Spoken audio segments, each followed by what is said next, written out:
हरिओम, नमस्ते, good evening everyone. Welcome again to my YouTube channel GK law classes. जैसे कि जानते हैं आप लोग कि हम पिछले वीक जो है हिंदू मैरिज एक्ट जो है उसकी वीडियोस को कवर कर रहे थे और वो सारी ही वीडियोस और शॉर्ट्स हमारे चैनल पे ऑलरेडी अपलोड कर दी गई है, तो प्लीज अभी उसे जाके चेकआउट कर लीजिए। स्टूडेंट्स, अगर आपको हमारी वीडियो या शॉर्ट पसंद आए तो उन्हें लाइक शेयर कीजिए, और अगर आप सिर्फ अभी तक व्यू कर रहे हैं तो I request you all to do subscribe our channel now, क्योंकि अगर आप चैनल को सब्सक्राइब नहीं करेंगे तो आपको पता नहीं चलेगा कौन सी हमारी नई वीडियोस और शॉर्ट्स किस सब्जेक्ट के रिगार्डिंग आ रही है। तो आइए शुरू करते हैं। आज हम एक नए सब्जेक्ट के साथ, हिंदू मैरिज एक्ट के बाद आज हम एक कमर्शियल लॉ का सब्जेक्ट करने जा रहे हैं। ये बहुत ही important kind of a subject है। बोर्ड पे इसका नाम आप लोगों ने वैसे देख ही लिया होगा, बट इसकी कुछ इंट्रोडक्शन मैं भी दूंगी।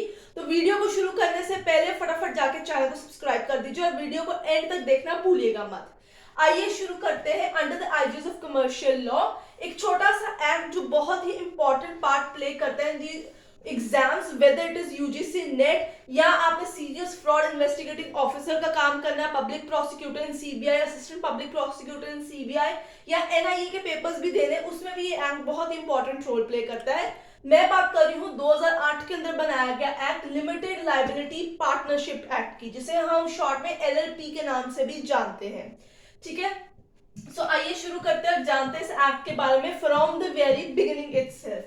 सबसे पहले आप लोगों के लिए जानना जरूरी है कि कौन सी कमिटीज की रिपोर्ट का रिजल्ट है the formation of limited liability partnership act. So this is very important question, ये पूछा जा सकता है इन द एग्जाम्स, क्योंकि एग्जाम सीबीटी फॉर्मेट यानी एमसीक्यू फॉर्मेट्स में आते हैं कि किसकी कमिटी के रिपोर्ट्स का रिजल्ट था the formation of LLP Act. So it was the result of Naresh Chandra committee report and J Irani committee report. ये उन्होंने कहा था कि हमें एक लिमिटेड लायबिलिटी पार्टनरशिप क्रिएट करना होगा which should be separate from the concept of Indian Partnership Act. Indian partnership act के अंदर जो लॉज रेगुलेशंस है उससे बिल्कुल हटके एक नया एक्ट बनाया जाए जो एक बहुत ही हाइब्रिड फॉर्मेशन में हो, जिसमें कुछ रूल्स कंपनीज के हो, कुछ पार्टनरशिप्स का एसेंस हो और कहीं कहीं जगहों पे अनलिमिटेड पर्सनल लायबिलिटी भी हो। अब स्टूडेंट्स, आपके पास सबसे पहला क्वेश्चन आएगा कि अगर मैं कह रही हूँ अनलिमिटेड पर्सनल लायबिलिटी है तो ऊपर लिमिटेड लायबिलिटी पार्टनरशिप क्यों इसका लिखा गया है? तो आइए समझते हैं इस चीज को। पार्टनरशिप में हम पार्टनर्स के बारे में बात करेंगे, how they can appointed, who can become the part of LLP, how can they resign और what are their liabilities toward each other and the partnership firm etc. सबसे पहले हमें बात करनी होगी लिमिटेड लायबिलिटी की। So for all the students जो बहुत ही बिगिनिंग से मेरे चैनल के अंदर लगे, उन्हें पता होगा मैंने कंपनी लॉस की बहुत सारी वीडियोस ऑलरेडी अपने चैनल पे अपलोड की है। उसके अंदर मैंने काइंड ऑफ कंपनीज बताई थी, जिसमें एक कंपनी आई थी लिमिटेड बाय शेयर्स और लिमिटेड बाय गारंटी और company with limited at the end. तो जिससे अगर अभी तक कंपनी लॉस के अंदर वेरियस काइंड ऑफ कंपनीज वाली वीडियोस नहीं देखी, उन्हें जाके आप चेकआउट कर सकते हैं, वो अभी भी हमारे चैनल पे अवेलेबल है।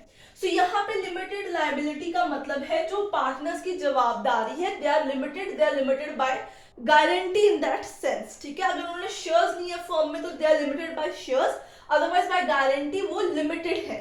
सो यहाँ पे लिमिटेड लायबिलिटी टुवर्ड्स पार्टनरशिप है for the work, but personal liability in case वो कुछ कोई अनएम्प्लॉयमेंट के दौरान गलत तरीके से मिस एप्रोप्रिएशन कर जाती है, ब्रीच ऑफ ट्रस्ट कर जाती है वर्क के अंदर, वहां पे उनकी पर्सनल लायबिलिटी अनलिमिटेड हो जाएगी। So it's in two way.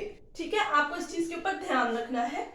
The Act has 4 schedules, 81 section, 14 chapters and all together. तो आपको इस चीज के अंदर मतलब एक छोटा सा एक्ट है, वैसे तो 76 सेक्शंस के ऊपर ही पूरा एक्ट बाइंड अप हो जाता है, बट 81 रिपील्स एंड सेविंग्स तक जाता है आपके पास। Now we are going to cover like कि एलएलपी होता क्या है। तो आपको ये याद रखना है, 3 लाइनें जो मैंने लिखी है यही एलएलपी का असली में मतलब है। ये एक हाइब्रिड स्ट्रक्चर होता है जिसके अंदर कॉर्पोरेट एंटिटीज और पार्टनरशिप के एडवांटेजेस अवेलेबल होते हैं। It is very different from the concept from the partnership firm created under Indian partnership act. Right students, so यहाँ पे पार्टनर्स की पर्सनल लायबिलिटी अनलिमिटेड होती है, बट जो जॉब वाली एम्प्लॉयमेंट वाली लायबिलिटी है, जो शेयर गारंटी वाली लायबिलिटी है, वो लिमिटेड हो जाती है यहाँ पे। और इंडियन पार्टनरशिप एक्ट एलएलपी पे कभी भी अप्लाई नहीं होता। अब मैं आपको इसके कुछ साइलेंट फीचर्स बताऊंगी जिससे आप एलएलपी को आसानी से समझ सकेंगे और याद भी रख पाएंगे। सो सबसे पहले वीडियो को स्टॉप करके इसका मतलब जो है पेन डाउन कर लीजिए और ये वाला पॉइंट भी पेन डाउन कर लीजिए। अगर आपने नहीं किया, मैं इसको रब करने वाली, फिर बाद में कहिएगा मत कि मैंने तो बताया नहीं कि कौन से पॉइंट्स जो है स्पेशली पेन डाउन करने हैं। तो चलिए अब हम साइलेंट फीचर्स करेंगे सबसे पहले, क्योंकि बहुत ही इंपॉर्टेंट कॉन्सेप्ट। अगर आपको एलएलपी के साइलेंट फीचर्स नहीं समझ लगे तो आप एलएलपी को ग्रास्प नहीं कर पाएंगे। तो टॉपिक डाल लीजिए अपने रजिस्टर के ऊपर, साइलेंट फीचर्स। मैं यहाँ पे साइमल्टेनियसली लिखी जाऊंगी साथ साथ में, आप लोग उसको पेन डाउन कर सकते हैं, या आप चाहे तो वॉच फॉर लेटर के लिए भी वीडियो को सेव कर सकते हैं। वीडियो पसंद आ रही है सब्सक्राइब कर दीजिए और लाइक कर दीजिए। सबसे पहला पॉइंट आता है इसके अंदर आपके पास क्या है, सबसे पहला पॉइंट आता है it is a body corporate, ठीक है, because it has to get registered, तो ये बॉडी कॉर्पोरेट होगा। अगर ये बॉडी कॉर्पोरेट होगा तो परपेचुअल सक्सेशन भी आएगी। Now you can see corporate entities वाले फीचर्स यहाँ पे आपको दिखाई दे रहे हैं।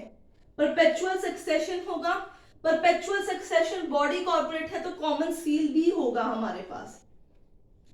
सील पार्टनरशिप एलएलपी फर्म की होगी, पार्टनर्स की अपनी अलग नहीं होगी। नेक्स्ट हमारे पास जो इसमें फीचर आते हैं वो है सेपरेट लीगल एंटिटी। अगेन एक फीचर ऑफ कॉर्पोरेट एंटिटीज इसके अंदर आ गया है। म्यूचुअल एजेंसीज, अब ये पार्टनरशिप्स का एक फीचर आ गया है इसके अंदर, म्यूचुअल एजेंसीज। इसके अलावा भी इसके अंदर जो है हमारे पास 3 और इसके साइलेंट फीचर्स हैं, ठीक है, वो हम देखते हैं कौन से हैं। ये आपने ऊपर पेन डाउन कर लिया होगा आई होप।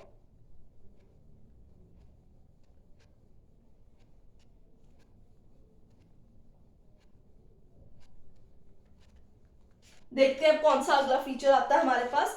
अगला फीचर जो हमारे पास आता है, मैं ऊपर लिखूंगी, यहां नीचे नहीं लिखूंगी, ठीक है। 6 नंबर पे आपके पास आता है लिमिटेड लायबिलिटी, ठीक है। फिर आगे बात करते हैं हम लोग 7th नंबर की। 7th नंबर की है no maximum numbers of partner, जितने मर्जी पार्टनर चाहे हो पर मिनिमम आपके पास 2 होने चाहिए। मैक्सिमम जितने मर्जी जा सकते हैं इसके अंदर, पार्टनरशिप ऐसी कोई चीज नहीं है। और लास्ट इसमें जो फीचर आता है आपके पास दैट इज बिजनेस और द फर्म, जिस काम के लिए फर्म बनाई गई है, it should be for profit only, profits only. So आप जब इसके साइलेंट फीचर्स देखेंगे, इसमें आपको हाइब्रिड स्ट्रक्चर इसको क्यों कहा गया आपको अपने आप समझ में आ जाएगा। इसके 8 के 8 ये सारे फीचर्स हैं, आप इन्हें पेन डाउन कर सकते हैं। अब हम बात करेंगे, क्योंकि लिमिटेड लायबिलिटी मैंने आपको पहले ही समझा दी किस बेसिस पे वो लिमिटेड इसको कैलकुलेट कर रहे हैं। अब हम थोड़ी पार्टनर्स की बात कर लेंगे। अब यहाँ पे जो पार्टनर्स हैं हम देखेंगे कितने पार्टनर्स हो सकते हैं, किसका इंडियन रेजिडेंट होना जरूरी है, how one can become a partner in LLP is also a point to be considered। तो आइए सबसे पहले देखते हैं who can become a partner, ठीक है। फर्स्ट क्वेश्चन यहाँ पे आएगा, मैं यहाँ पे हेडिंग डाल रही हूँ पार्टनर्स की, ठीक है। who can become a partner, the one who is the resident of India, ठीक है, वो चाहे इंडिया के बाहर भी रह रहा हो तब भी LLP के तहत वो पार्टनर बन सकता है, ठीक है। A company which is incorporated inside outside India, LLP जो ऑलरेडी एग्जिस्टेंस में है in and outside India, and those who subscribe their name into this document. अगर आपने मेरी कंपनी लॉस की देखी होगी तो memorandum of association, company register कराते वक्त भी जो लोग अपना नाम सब्सक्राइब कराते हैं वो पहले डायरेक्टर्स ही बनते थे। उसी तरीके से those who subscribe their name into the initial LLP agreement will also become the partners under the LLP act. अब हम देखते हैं सबसे पहले कि कितने पार्टनर्स होने चाहिए। सबसे पहले हम नंबर की बात करेंगे। This is very important question to be considered here, क्योंकि मैंने यहां लिखा है no maximum number of partners is required in this provision. तो मिनिमम आपको चाहिए 2, ये आपका फर्स्ट क्राइटेरिया है कि पार्टनर्स कितने होने चाहिए, मिनिमम 2, मैक्सिमम, ठीक है, इनफाइनाइट, मतलब जितने मर्जी आप चाहे उतने पार्टनर्स हो सकते हैं। Minimum 2 is the important criteria to be considered here, right students. So minimum 2 partners होने चाहिए, मैक्सिमम जितने मर्जी हो सकते हैं। अब आप सपोज कर लीजिए, आई होप आपने साइलेंट फीचर्स लिख लिए होंगे, ठीक है। मैं थोड़ी हेडिंग यहां से रिमूव करूंगी आपको समझाने के लिए। अगर कोई डाउट है आप कमेंट सेक्शन पे मेंशन कर सकते हैं। कोई ऐसे है नहीं कि मैंने समझा दिया और आपको समझ ना लगे और आप बाद में पूछना भूल जाए। You can ask me in the comment section. Alright students, so infinite number maximum कितने हो सकते हैं? इनफाइनाइट। अब हम बात करेंगे, आप सपोज कर लीजिए एक कंपनी के अंदर 4 पार्टनर्स है, एक एलएलपी के अंदर, सॉरी कितने पार्टनर्स है? 4 पार्टनर्स हैं आपके पास। मैं एग्जांपल दे रही हूं, आप समझिए बात को। इसमें से क्या होगा, 2 तो आम पार्टनर्स हो जाएंगे आपके पास, बट 2 जो पार्टनर्स होंगे ना,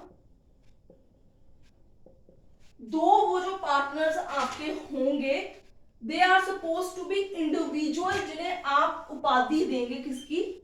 डेजिग्नेटेड पार्टनर्स की।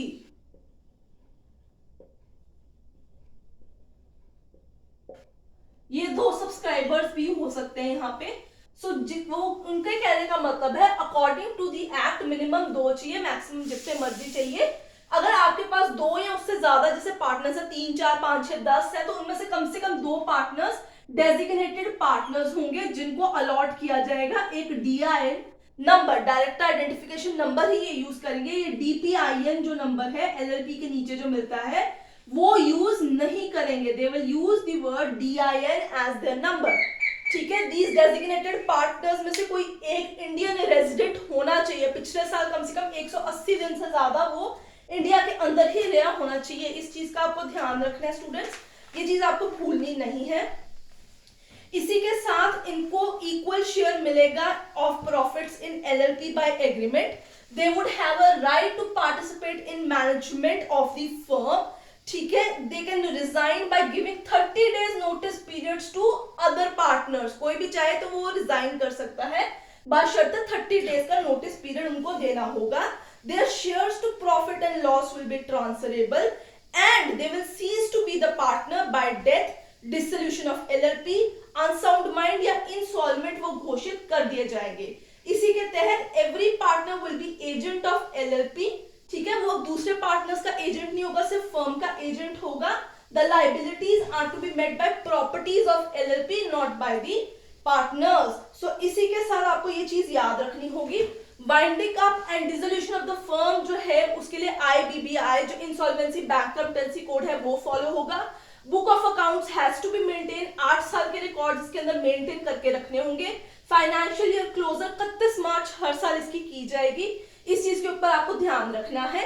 और लास्ट चीज स्टूडेंट, एलएलपी एग्रीमेंट के अंदर एलएलपी का नाम, एड्रेस, पार्टनर्स का नाम, एड्रेस, फॉर्म ऑफ कंट्रीब्यूशन, कितना प्रॉफिट शेयर करेंगे, राइट्स ड्यूटीज ऑफ पार्टनर, क्या धंधा करेंगे, कितनी देर के लिए होगा, क्या रूल्स है, ये सारा कुछ मेंशन किया होना चाहिए। सो आई होप आपको आज एलएलपी का कॉन्सेप्ट जो है समझ में आ गया है। जो मैंने बोला है उसको आप as it is pen down कर लीजिए। आई होप आपको सब कुछ क्लियर होगा। वीडियो पसंद आए लाइक शेयर और चैनल को सब्सक्राइब करना भूलिएगा मत।